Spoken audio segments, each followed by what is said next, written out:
Yang membawa sebanyak 440 karung atau 20 ton dikendalikan oleh SKRK. Nah, Kapolsek, Bapak Kanit serta jajarannya serta bagian Kanit Intel dan Kanit Reskrim untuk berhasil mengungkap kasus penggelapan pupuk PT Pusri Wijaya ini.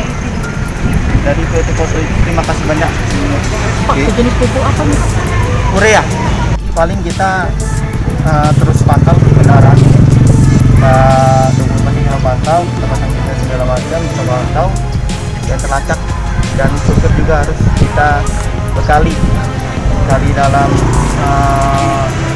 pelatihan-pelatihan dan tidak terjadi lagi seperti ini.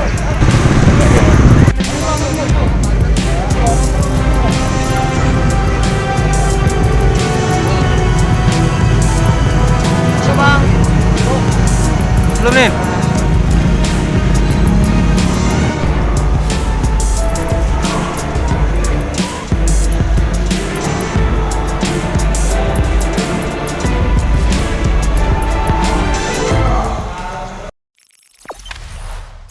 Jangan lupa subscribe, share, komen, dan like ya.